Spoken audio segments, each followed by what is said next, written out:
সম্ভব এবং খুবই কষ্ট লাগছে কাছের মানুষ তো যে কেমনে সম্ভব। আসসালামু আলাইকুম রহমতুল্লাহ। রিজেক্ট ফাইল এর গল্প আপনারা শুনতে চান অনেক সময়, তো আজকে এই রিজেক্ট ফাইলের গল্প শুনবেন, তবে অবশ্যই গল্পটা একটু ব্যতিক্রমী। মেথি অন্তোসনের আন্ডারে রিজেক্ট হয়েছিল, পরবর্তীতে উনি অবশ্যই স্যালারি ফাইলের আবেদন করছে, স্যালারি কার্ডের ফাইল জমা দিয়েছিল, কিন্তু পরবর্তীতে ফ্যামিলি কার্ড পাইছে। কিভাবে পাইছে রিজেক্ট হওয়ার পরে, এই বিষয়টা শুনলে হয়তো আপনাদের উপকারে আসবে। আমি আমাদের এখানে কৃতিত্বের কিছু নেই, জাস্ট গল্পটা আপনাদের শোনাইতে চাই, আপনারা শুনলে উপকৃত হবেন হয়তো, এবং একটু ডিফারেন্ট বলবো অন্যান্যদের চাইতে। এই ইদানিং আমি আপনাদেরকে অনেকগুলো ভিডিওতে রিজেক্টের বিষয়ে বলছি, এবং এটাও বলছি যে মেথি অন্তোসনের আন্ডারে রিজেক্টের বেশিরভাগ ফাইল ট্রাইব্যুনাল থেকে আপনারা জিততে পারবেন, যে লয়ারের মাধ্যমে করান। স্পেশালি কোনো জায়গায় করলে যে হবে বিষয়টা এমন না, ঠিক মতো যারা আপিল করবে বা ঠিক কন্ডিশনের আওতায় পড়বে বা প্রিফিকচার তার ফাইলটা ভালোভাবে দেখবে না, সে জেতার সম্ভাবনা আছে। আমরা এ নিয়ে আরিফ, তারপরে আমাদের শাহ আলম ভাই, আজকে সকালে, আজকে কয় তারিখ হইলো, আজকে 11 তারিখ, আজকে সকালে শাহরিয়ার ভাই একজন আছে, সে ওনার ভিডিওটাও আসবে। সো আরো বেশ কয়েকজন গতকালকে নাম বলছে, আমার এই মুহূর্তে মাথায় আসতেছে না, যারা ট্রাইব্যুনাল থেকে জিতছেন, আবার 2-4 জন জিততেও পারেননি। মেথি অন্তোসনের বেশিরভাগ আমি দেখতেছি ট্রাইব্যুনাল থেকে পজিটিভ রেজাল্ট আসতেছে, এটা খুবই ভালো লাগছে। তো যাই হোক, আরিফের স্টোরিটা ডিফারেন্ট এই জন্য বললাম, কেন সে ফ্যামিলি কার্ড পাইলো অথচ প্রিফিকচারে মেথি অন্তোসনের আওতায় স্যালারি কার্ডের আবেদন করছিল। বিষয়টা একটু ব্যতিক্রম। আরিফ তুমি বলবো না আমি বলবো? আরিফ আমার ভাই, এই জন্য আমার কাছের লোক, পরিবারের লোক, নাম ধরে ডাকতেছি। আরিফের হইল 2025 সালে 21 মেতে যখন মেথি অন্তোসনেতে কুইজিনি সহ কিছু পোস্ট এড করে। এর আগে কিন্তু আমরা ফাইল জমা দিছিলাম, উনি বুশেখ, ওনার পোস্টটা বুশেখ মানে বুশকিতে কাজ করে। 2024-এর 27 ডিসেম্বর দিয়েছিলাম। আচ্ছা সরি, 2024-এর 27 ডিসেম্বর, 2024-এর 27 ডিসেম্বর ফাইল জমা দেওয়া হয়েছিল। 21 মে 2025-এ আইসা কিন্তু এই যে আজকে আমরা অনেকগুলা ফাইল জমা দিই কুইজিনে, তারপরে আর অন্যান্য যে সকল পোস্ট এড হয়েছে এড কুইজিনে, তারপরে বাতিমন কিছু সেক্টর সহ অনেকগুলা সেক্টর এড হয়েছে আইসা 21 মে 2025, আমি যদি ভুল না করে থাকি। এর আগে বুশেখ সেক্টরটা ইলডেফ্রান্সের ভিতরে এখনো আছে, কিছু কিছু প্রিফেকচার ফ্রান্সের, কিন্তু ইলডেফ্রান্সের ভিতরে বুশেখ অ্যাক্টিভিটিটা কিন্তু মেথি অন্তোসনের লিস্টের ভিতরে ছিল। তো 21 মেতে যখন অন্যান্য পোস্টটা এসে অ্যাড হয়েছে এবং কিছুটা সহজ করছে, তখন ওই দিন থেকে বুশেখ পোস্টটাকে তারা উড্ড করে ফেলেছে। যারা বুশেখে কাজ করে, যাদের পোস্ট বুশেখ হিসেবে আছে, তাদের আর মেথি অন্তোসনে জমা দেওয়ার সুযোগ নেই ওই ডেট। তো যেহেতু আরিফের আগে জমা দেওয়া হয়েছিল, এই 21 মের আগে, এই জন্য যখন রিজেক্ট হলো, তার পরবর্তীতে আমার কাছে মনে হয় 21 মের পরে কিন্তু রিজেক্ট করছে, 27 মে রিজেক্ট করছে, 7 দিন পর। আচ্ছা, 21 মেতে যখন ওইটা উড্ড করছে, আর 4 দিন পরে কিন্তু ওনার ফাইলটা রিজেক্ট করে দিছে এবং বলছে মেথি অন্তোসনের ভিতরে পড়ে না। তখন আমার কাছে একটু অবাক লাগছে বিষয়টা, যে এটি কেমনে সম্ভব, এবং খুবই কষ্ট লাগছে কাছের মানুষ তো, যে কেমনে সম্ভব, যে আমরা তো ওই সময় জমা দিছি, ওই সময় তো লিস্টের ভিতরে ছিল। আরিফ আসলো যে ভাই কি করা যায়, আমি বললাম না স্ট্রংলি আপিল করা। তো তখন আমি আমাদের লয়ারদের সাথে আলাপ করলাম, তো একজন বললো যে এই ফাইলটা যেটা সম্ভব আমার কাছে মনে হইতেছে আমরা এই ক্যাটাগরিতে আপিল করলে ভালো। পরবর্তীতে আপিল করা হয়েছে, আলহামদুলিল্লাহ তার পক্ষে পজিটিভ রেজাল্ট আসছে। মেয়ের 31 তারিখ তারপরে ট্রাইব্যুনালে আপিল করছে। মেয়ের 31 তারিখ, 31 মে আপিল করা হয়েছে, রেজাল্ট কবে আসছে? তারপরে ডিসেম্বরের 10 তারিখ ট্রাইব্যুনাল থেকে পজিটিভ রেজাল্ট।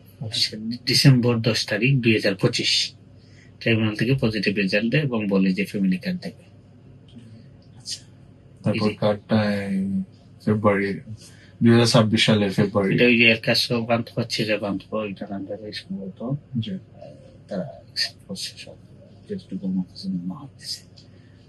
সব মিলিয়ে ভালো লাগতেছে এই জন্য যে মানে আরিফ এত ভাঙ্গা পড়ছিল। হ্যাঁ, মেসি ভাই, আপনার আমার কিছু নাই, তবে অধিকার ছিল, দীর্ঘদিন থেকে কাজ করে, যারা সেইটা কাজ করে, বিশেষ করে আরিফ কিন্তু টপ বুশারি কাজ করতেছে।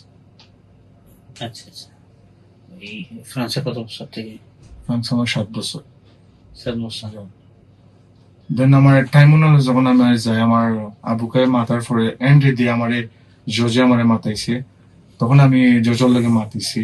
ওটা আমার লাইফ বেস্ট হয়েছে। এখানে আমার বুস্কি সেক্টর গুলা মাতাইছে যে তুমি কি est-ce que tu veux couper là toutes les viandes? J'ai dit oui, j'ai coupé toutes les viandes. J'ai séparé, j'ai vendu des dossiers. Après, আরেকটা কোয়েকশন জিজ্ঞাসা যে তোমার কোনো ডিপ্লোমা আছে? তখন বলছি যে আমার এই বুস্কি প্রফেশনাল ডিপ্লোমা আছে, এটা বলছি। 2টা কোয়েকশন আমার জিজ্ঞেস করছে। আচ্ছা আচ্ছা, ট্রাইব্যুনাল থেকে যে তার সম্ভাবনা কখন তৈরি হয়?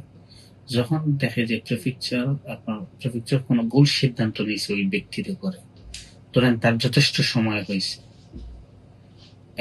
কিন্তু ফাইল রিজেক্টে বলতেছে, তারা মনে করছে যে যথেষ্ট সময় হয় নাই, অথবা দেখা যাচ্ছে যে ট্রাইব্যুনাল ওই সময় আপনার পক্ষে সিদ্ধান্ত নিবে, আপনার এখানে পরিবার আছে, আপনার ফ্রান্সে দীর্ঘদিন হয়েছে, এই সোসাইটির সাথে সম্পৃক্ত হয়েছে, এগুলো থাকা সত্ত্বেও প্রেফেকচার আপনার প্রতি অন্যায় করছে, প্রেফেকচার রিজেক্ট করতে পারে। যেহেতু আবারও বলতেছি, মেট্রন টনসন হোক আর নর্মাল ভাবে আমরা ওয়েস্ট ক্লাসিক হোক, 10 বছর আওতায় হোক, যেটাই হোক, 10 বছরের তো একটু ভিন্নতা আছে, ওইটা আইনের আওতায় করে, কিন্তু বাদ বাকি যে অ্যাডমিশন এক্সেপশনালের যে বিষয়টা, প্রেফেকচার যে কোনো সময় রিজেক্ট করতে পারে এবং আপনাকে না ডাইকা রিজেক্ট করতে পারে। 10 বছরেরটা নর্মালি আপনাকে কমিশনে ডাকতে হবে। ধরেন 10 বছর হয়ে গেছে, সে ফাইল জমা দিচ্ছে, অব্লিজে আপনাকে ডাকতে হবে কমিশনে।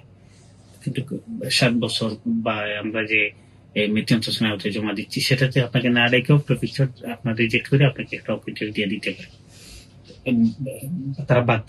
তখন ট্রাইব্যুনাল যে জিনিসগুলো দেখে, যে ব্যক্তি দীর্ঘদিন থেকে তার কাজের সম্পৃক্ত থাকে, এই সোসাইটিতে তার কি অবদান আছে, এখানে সে আম্প পরিশোধ করতেছে কিনা, সে ফরাসি ভাষা রপ্ত করছে কিনা, তার কাজটা কতটুকু, সামাজিক কার্যক্রমের সাথে সে কতটুকু সম্পৃক্ততা আছে, বিভিন্ন অ্যাসোসিয়েশনের সাথে সে সম্পৃক্ত আছে কিনা, এই সোসাইটিতে তার কি অবদান আছে, এই বিষয়গুলো তাহা সত্ত্বেও যদি দেখা যায়, তাহলে ওই লোকগুলা বেশিরভাগ ক্ষেত্রে এখানে থাকার অধিকার পায় এবং ট্রাইব্যুনাল প্রেফেকচারকে বলে যে না, ওনাকে সিজন দেওয়া হোক। আর যদি মনে করে যে না, একটু সন্দেহের মধ্যে থাকে, তখন বলে যে না, পুনরায় এক্সামিনে হয়। 2টা রায় আসে বেশিরভাগ ক্ষেত্রে, কাউকে ডিরেক্ট সিকিউর দেয়, কাউকে পুনরায় পূর্ণ বিবেচনার সুযোগ দেয়।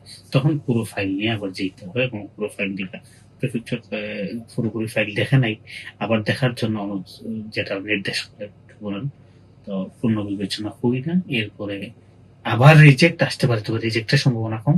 ট্রাইব্যুনাল থেকে যখন পূর্ণ বিবেচনার কথা বলে, ওই লোকগুলো বেশিরভাগই কাজ পায়। আমি পাই নাই এগুলো, কাউকে রিজেক্ট করছে আমার মনে নাই। আর ডিরেক্ট যাদের সুযোগ দেয়, তারা 2-2.5 মাস 3 মাস 4 মাস লাগে এর ভিতরে সুযোগ। তোমার কতদিন লাগছে? আমার 2 মাস লাগছে। 3 মাস। হ্যাঁ, এটা ট্রাইব্যুনাল থেকে লেখা দেয় যে পিটিশনের 2 মাসের ভিতরে পাখি সিরিজ হয় না। আমার আজকে 2 মাস হয়েছে, বাট আমি গত 2 দিন আগে পাই। ইনফরমেশন জানানোর জন্য বললাম। আমার ফ্রেন্ড যারা আছেন, আমার ভাই ব্রাদার যারা আছেন আমার পেজে, আপনাদের হয়তো উপকারে আসছে বলে বা ভালো লাগে আপনারা এই কথাগুলো শুনেন, কারণ আমার সাথে দেখা হলে অনেকেই বলে দেবে ভিডিও দেখি। তো আমি মনে করি এই তথ্যগুলো দেওয়া আপনাদের জন্যই, এবং আপনাদের সাথে আসলে সবার সাথে তো একসাথে বসে গল্প করা যায় না, এটাও আমি মনে করি গল্পের একটা মাধ্যম। জি, অবশ্যই। আল্লাহ বলছে। আসসালামু আলাইকুম।